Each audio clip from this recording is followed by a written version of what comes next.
right, let's go ahead and get started for today. Hello, everybody, and welcome to our weekly 30-minute webinar. My name is Dan Schmidt, Systems Engineer here at Variphy, and I'll be your host in today's webinar. We're joined today with Matt Sykes, aka Matty Ice, another Systems Engineer. And today, Matt will be showing us ways to use Variphy to report and analyze usage of your trunk and gateway devices. So quick agenda for today's webinar. We're going to get started off with a quick overview of Variphy and what we do. We'll jump into a live demo provided by Matt. And Matt will show how Variphy can help to identify trunk congestion or the lack of, and get some real factual insight into capacity usage. We'll then pause for some Q&A and get some of your questions answered. If at any time during the webinar you have a question, please direct those to the Q&A panel of the WebEx. Not the chat panel. So make sure that the questions appear in the Q&A panel. After Q&A, we'll reward one lucky winner a $50 Amazon gift card. So hang around to see if you've won. So a quick overview of Variphy. So Variphy is the preferred analytics and management solution for Cisco collaboration. We provide industry-leading CDR reporting and call analytics, customizable dashboards and widgets, CCX reporting, remote phone control, change management. But in today's webinar, we're going to be covering the tool of CDR reporting and call analytics. If you have any other questions on any of the other features or modules, we can certainly take those offline and get those addressed for you. Before we do get started today, again, we want to announce that Variphy now offers a new service that provides a managed consulting services to our customers. Variphy's SE team will be engaged on a one-on-one basis to remotely provide additional consulting, unassisted reporting, dashboarding, configuration, and system monitoring assistance. This is a service that provides a dedicated Variphy SE to do the heavy lifting of your report creation and generation. So if you are or if you have any interest, for more information, please contact us and we'd be glad to talk a little bit more in depth about that offering to you. So let's get into the demo. Matt will get us started. Let me pass the ball to you, Matt. Okay. All right, you should have the ball, Matt. Thank you, sir. Screen 2. There we are. Welcome, everybody. Matt Sykes here with Variphy. Welcome to today's 30-minute webinar on capacity utilization. Thank you for the opening, Dan. Everyone should be able to see my lab dashboard screen here. It's a very busy-looking UCM CDR-based dashboard. Now, definitely a lot of the eyes are going to gravitate towards the SIP concurrency activity widget that I have built here. This is mostly what we're going to focus on today, providing the concurrency capacity utilization within an environment, within the widget, as well as we can back up this information from analytics reports as well. So very easily, I just kind of want to have your eyes take a quick look at this graph. I am charting over the previous 30 days in this lab environment. I am searching actually bidirectionally, so inbound and outbound traffic over my SIP routes within this lab system. And we can see here very easily from the widget here, I have it broken down by quarter hours, it looks like. And it looks like my high point in this lab for this example here, 17 concurrent calls on June 9th took place during the 11:15 a.m. quarter hour. So very easily we can see whether or not the route or the accumulation of the SIP routes is, overspec or underspec, as Dan had previously mentioned. So one thing I definitely like to do with this information when we're kind of identifying capacity utilization is I like to hop into the analytics ad hoc search. So that's where I'm going to gravitate to right now. What I like to do within here is just get everyone kind of familiar with their environmental data from the get-go.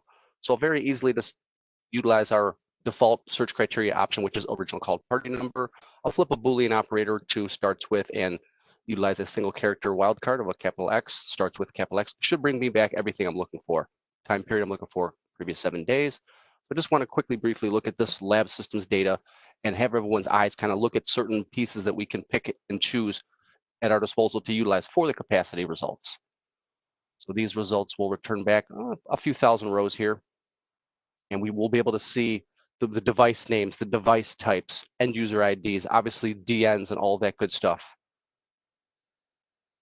So just waiting, here we are. Okay, so this is what I want people to see. This is definitely where I gravitate people towards, is to identify the device names. That's normally where I start with. I start with the originating or the terminating device names. Obviously, I can comb through here and see if I can specify any specific routes There we go. I see some SIP trunks here. I see a SIP trunk cube data center. I see a cube primary, and there's probably a handful of others as well. But that's what I want people's eyes to kind of gravitate towards as I keep repeating here. But also, we're not just limited to that. So also, we can also pull back device information. So if we want to use maybe a device type over maybe a device name, device names are easy to find and they are embedded within the raw CDR. But the luxury of having Variphy is that we actually can Axel query into your call manager and pull out the device types if we wanted to use those as our search bases. So we'll come back to device type in a moment, but let's just stick with the originating and terminating device names. And we're going to kind of use that as the bread and butter to go ahead and populate our widgets and reports. So from this, what I will do is I'm going to hop over to a brand new dashboard I've got for this webinar called Capacity Webinar. Here we are, blank canvas. I'm going to add a new widget, CUCM Call Analytics. I will be utilizing the Utilization Concurrency Call Activity widget. Select my cluster. And now I'll have the wizard configuration page for this widget. So let's go ahead and let's call it maybe, okay, looks like I've been here before. So maybe I'll quantify this with maybe SIP capacity utilization. So based off of what we saw in the ad hoc history search, I definitely know that I have some SIP routes. I was able to see that they began with the name SIP. So I could if I want to combine them, I could certainly do that within the search sets. But from the configuration, we just need to solidify maybe a title, maybe a color theme icon, refresh interval, but definitely you want your x-axis data aggregate interval defined. We will default it to 10 minutes, but some prefer 15, some prefer 60 minutes. I'll go with the 60 minutes just for now. And we can also most certainly include, totals, a total summary bar here. And I'll just throw a couple metrics on here for us. And we'll dive right into the search sets for this widget. Now we're going to build the search sets within the widget individually, but we could certainly use an existing analytics report, which we will do in a moment or two. So very easily, I'm just going to create a search set here based off of one of the routes I saw in the ad hoc search. And as I had mentioned, so I'm going to want to utilize the bidirectional combination search set of originating or terminating device name, which can be found in obviously in this subsection here. The reason I'm doing this is because I want to be able to capture both sides of the table, both directions of the calls. Now, certainly if we have gateways, trunks, routes that are specifically only handling inbound capacity, maybe all we want to look at is maybe the originating device name. But for this example, I'm going to utilize the combination. So I'm going to grab one of the SIP routes that I do know was in the data, and it was the cube primary. So I'm going to put that right in there, use the equals. If I wanted to, I can combine them, which I will do in a few moments as well. So let's just start out with this. So we pretty simplistically have a bidirectional search set based off of device name. We've extrapolated our SIP route from the ad hoc search from the previous screen. And now all we'll need to do is to specify the time period. It will default to current day. I will say maybe previous week. We can exclude specific days of the week. If we don't want to include the weekends, we can also exclude specific hours of the day if we wanted to make the widget a little more concise. But for this example, I will just use the all day. We'll go ahead and save that. Now that will start to build the widget for us. It will be a line chart plotted graph. We'll load here in a moment or two. It'll give us that top summary bar as well, as I had mentioned. So very easy at a quick high level based off of this cube primary SIP route that I'm using for the search set. We can see here that our peak for the previous week is 12 concurrent calls within the same hour. So this is a 9 to 10 a.m. at 12, as well as we top out at 12 on June 14th as well at the 1 p.m. hour. And certainly, as I had mentioned, change the aggregate interval. We want to chop this down to maybe quarter hour. It will replot the graph very easily for us. And as well, we'll see in the legend here, we'll see all 7 days of the week for the previous week, the dates for them, if you will. Still see the high points. If we wanted to, for instance, if there was maybe some type of influx or an anomaly where there was a spike within the charting here, which we definitely saw during the initial pandemic a few months ago, we can very easily strike out any of these days and have the graph replotted if we wanted to. Very easy, I can strike out this information, it will replot the graph, but it will not change my total summarizations up top. So this is very good to look at a very high level, just to see what the route is doing over a certain time frame. And very easily, we can copy these. And I'm going to copy this because I'm going to utilize another route that I have as well, which was that cube data center. Let me do that real briefly. And all I'm going to simplistically need to do is just change a couple things here. For instance, I will change the title name. We'll call this cube data center capacity utilization. And for the search sets, I will swap this out with the other one I saw in my ad hoc history search. Sure, I don't have anything on the end here. Very well. Maybe I'll give this guy a different color so it stands out. Certainly do that. And this will be the cube data center route as well. I would expect this to have lower statistics, which it does. And this is topping out and peaking at 5 concurrent calls during the quarter hours for the previous week. We can see exactly which days those were on. But then also, if we wanted to combine these guys, I could very easily combine them, as I had mentioned earlier, within the search sets. I know that both of my routes begin with the name SIP, which is actually going to be an easy button for me. I'm going to remove all of that, and I will say starts with. I'll use one of our nice, convenient Boolean operators here to incorporate all of the SIP route information. So I don't want to have cube data center in here anymore. Maybe I'll just call this all SIP capacity. And this will encapsulate both of these routes within the same widget. You'll be able to plot them as well. So here we are. So we are not breaking, it looks like 13. 13 is a high watermark for this lab for both of these routes to combine together. As we see here, I've got a lot of dead time for the evening hours or the off hours. We can most certainly exclude those hours to make this a little more punched up to the eyes. But then also, we can very easily validate all of these stats at a moment's notice within our analytics reporting, which is where we're heading to next, because we're going to actually build some reports to back this information up. So let's head on over into the analytics. This is our history search. Let's jump into our bucket. I'm going to build something from the ground up, and let's call this SIP capacity. I will leave some information on. Okay, we're going to replicate the search set that we had previously built. Value capacity. So I'm going to use the originator terminating device name again. I'm going to, I'll utilize the combination, so we'll not need to run multiples of these. So we'll start with with SIP, originator terminating device name. So for the grouping statistics, what we'll want to utilize here is we'll also want to group some of this information as well. So we're going to want to group it by those device quantifications as well. Let me just confirm one little piece here.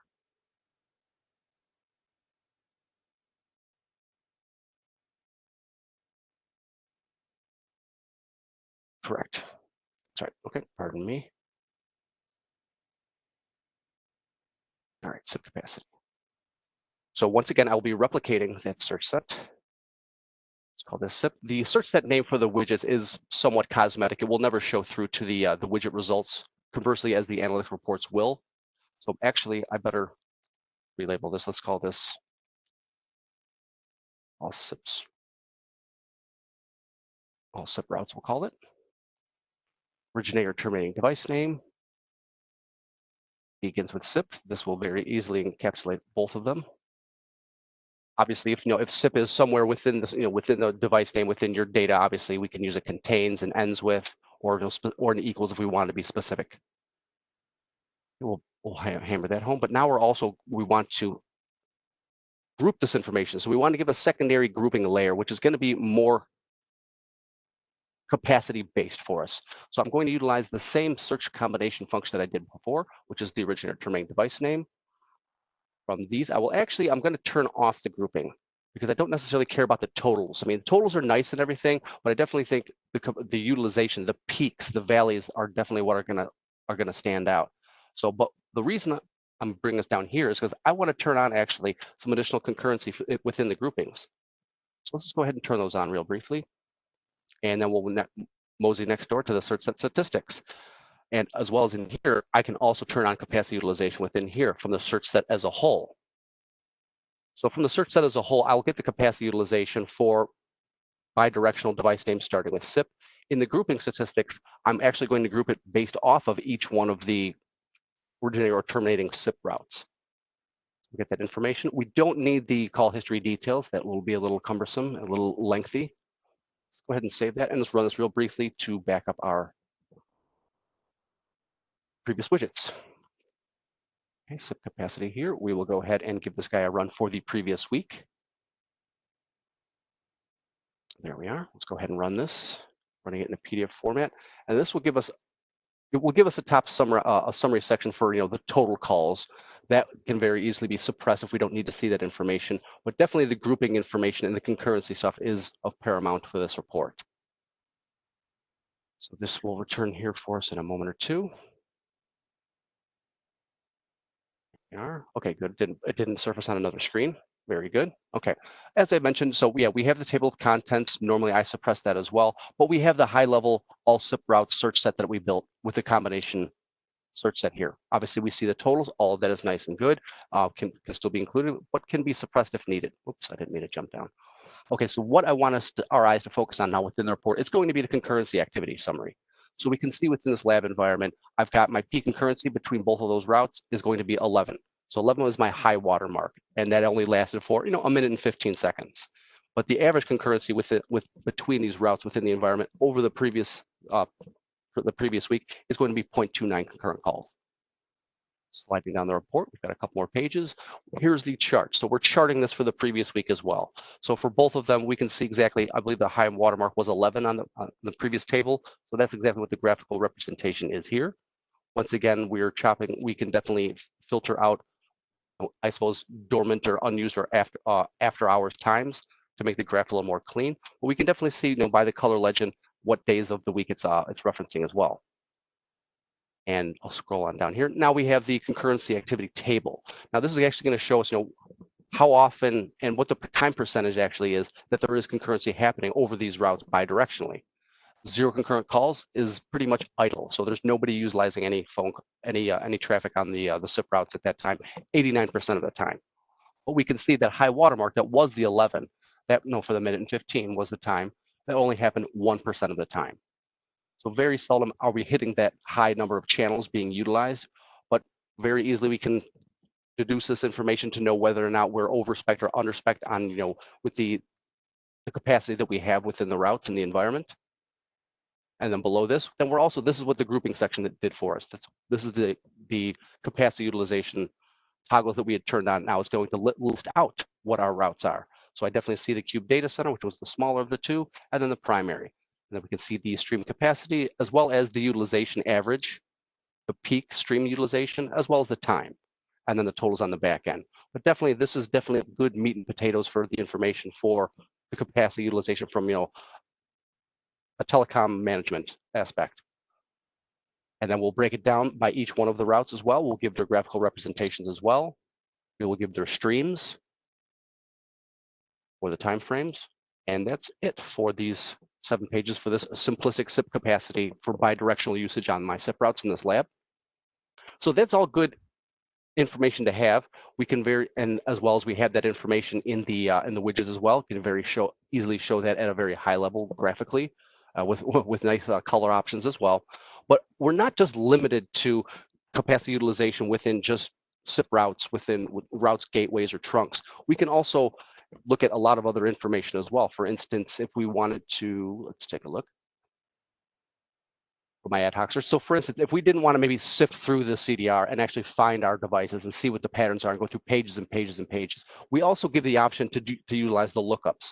So as I had mentioned earlier, we also have Axel querying capabilities into the call manager. Any one of our search criteria params that actually has an acronym of a capital CUCM within it, that denotes that that's actually metadata within Call Manager that we're Axel querying and marrying with your CDR data within the environment. Provide a good user experience. Obviously, in the prepackaged, the users and all the department, all that good metadata that we don't have to entertain manually. So maybe I'll just use a combination of it, or actually, I'm sorry, let's type dynamic search field is definitely welcomed. Originating or terminating device name. There we go. So what we're going to use here, since we have the Axel querying capabilities, I don't have to look something up. I don't necessarily have to go dig out that data, what that device name was. I can actually read your call manager and actually see what all the CUCM device types you actually have. Maybe I'm looking for an IP communicator. Maybe I'm looking for bidirectional capacity off of off of these soft phones, off these IPCs. Can most certainly do that as well. Like I said, we're not handcuffed to this device name. We can even show capacity over DNs, department information. So let's go take a look at that. Now, definitely one of my go-tos, if you will, may be one of our hunt groups that we have. So let's actually take a quick look at that. I have a secondary board here built for that. And within this hunt group, just to show you real briefly, I'm keying off of a specific group of users within a department. So same rules are pretty much standard here for the configuration. Now, with regards to the search set, that's where I'm going a little different. I'm not using a bidirectional search set off of device name. I'm looking at, a hunt group pilot number, the 77280, because I do know that this is an inbound hunt. They're not making external calls. So I'm actually looking at, a department base on the terminating side. So that is very easily to attain that information from the lookups as well. And we can see here the peak concurrency within that hunt group was two calls at the same time over the previous 7 days. Now that actually gives us a lot of information to let us know whether or not, I have 7 agents that are actually part of that hunt group. If I'm tapping out at 7 at any point, perhaps maybe we need to think about a little more staffing. Perhaps we're understaffed, maybe we're overstaffed. But I definitely believe that the capacity utilization based off of this information at a high level gives you that information very easily, very quickly as well. Let's see here. Let me pop back to this. Okay, so with regards to that, let me also jump back into my report bucket here. Pardon me for a moment.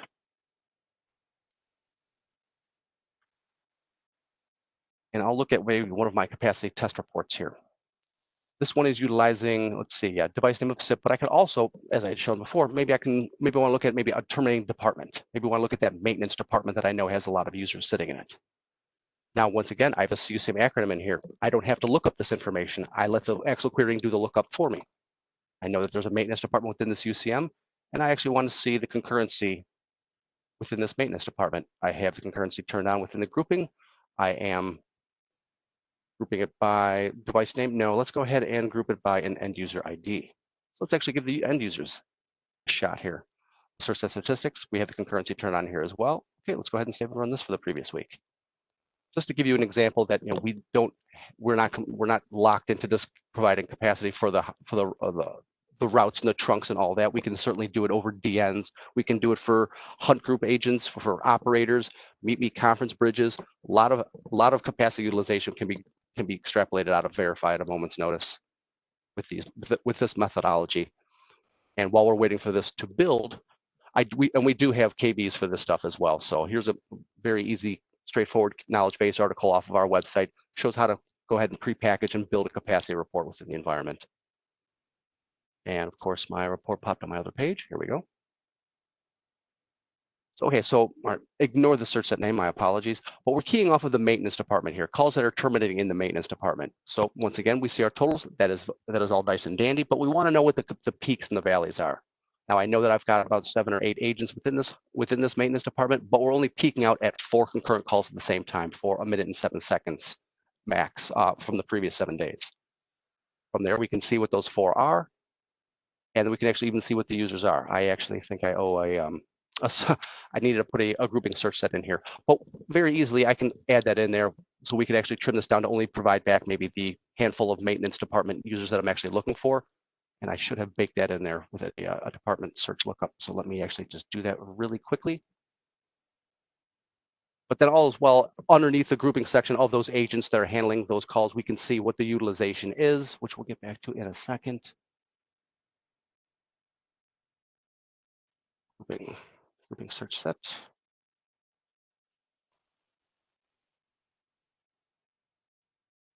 And I will use the same field, the terminating CUCM department. Let me find it, and I will pick on maintenance one more time. Utilizing the lookup, don't need to step through any CDR to find this information. Don't want the grouping summary, but we do want the concurrency. We're going to save this, rerun this one last time.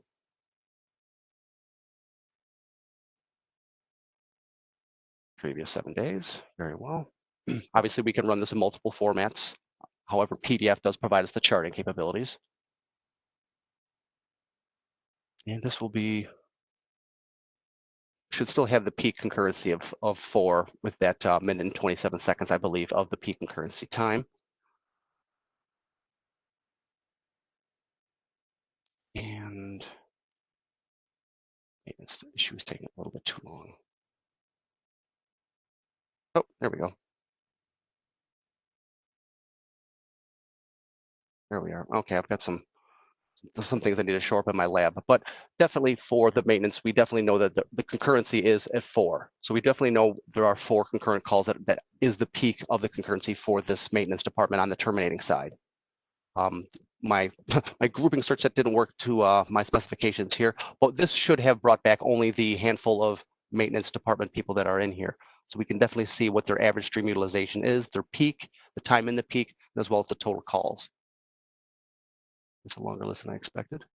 But then as well, within the grouping, since we're keying off of the maintenance department, we will break it down by each one of the users. That does make it a little longer. Perhaps we don't want a graph and an activity table for each one of the users. But what we can also see is who's maybe potentially not even using the phone barely at all during that time frame as well. So a lot of information that we can provide. Obviously, I can go down the chart here and see who's actually not even using their phone at all.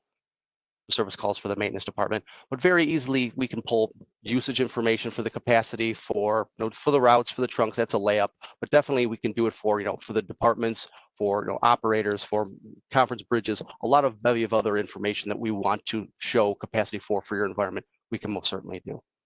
So without me being a little more long-winded than I have been so far, I'm going to thank everyone for joining today's webinar. Please feel free to register and join any other upcoming webinars. Feel free to visit variphy.com, go to the webinars, and we can definitely see upcoming webinars as well as past webinars that you can view and download at your ready. So thank you all, and I'm going to pass it back over to you, Dan. Thanks, Matt. Useful information as always. If you could pass me the ball real quick here, we'll get some questions answered for the group. Sure.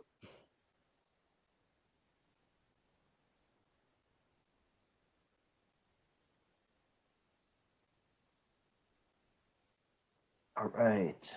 So we do have a few questions, and if anyone else has any other additional questions, please make sure to get those into the Q&A panel. But I did want to address a few questions that we got while Matt, you were speaking here. So Dennis,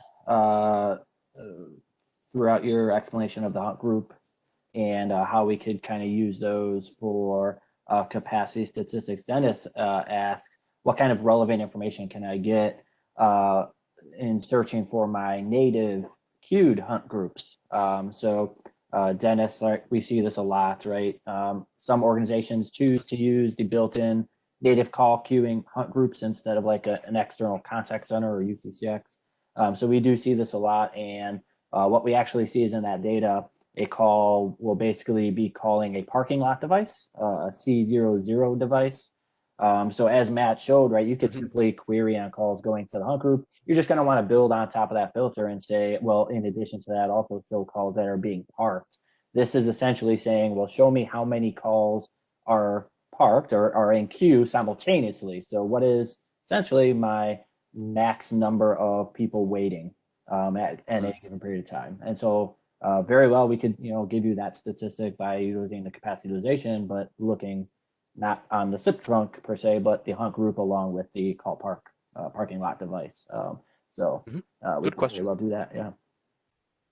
Beth had a question that she asked, can I get capacity stats on both physical gateways with multiple interfaces? So Beth, yeah, another really good question. It's really just comes down to the type of gateway that you're using, right? Obviously, we see a lot of SIP trunks, but this is all CDR based. So it doesn't matter if you're using a SIP trunk, a PRI, analog devices, as Matt showed, right? You could even run this technology or this format of report on your phones. So what we would advise is, right, go into your gateways lists within your communications manager, get the list of the gateways that you want to see on the specific type of gateway. If it's like an H323 gateway, you're going to see a link that says endpoints. And so typically what you see in that endpoints menu is what we would see in the CDR. Most of the time, they're kind of referred to as like the interface ID. So you'll see a S0/SU/D01 and then like the FQDN of the gateway, the fully qualified domain name. So you could very well just do a blanket statement and say starts with S0/, or you could really just hone in on specific gateways by ends with the gateway name. But if you want explicit interface IDs, right, you could also do that too. So it's just kind of taking specific parts of that interface ID as your search parameter. So yeah, excellent question, Beth. Thanks. So kind of a duplicate question, but Liz wanted to know if I wanted to refine my capacity widget to specific gateways, how do I find the names of those? And like we just mentioned, Liz, here, it's just in your gateways list of call manager, and you're gonna have some sort of variation of that name based on the type of the gateway too. You might see endpoints listed there as well. So that's all in call manager. Yep. All right, let's see. Correct, as well as we can Axel query the device types as well. Yep. Actually, excellent point, Matt. Thank you. Mm-hmm.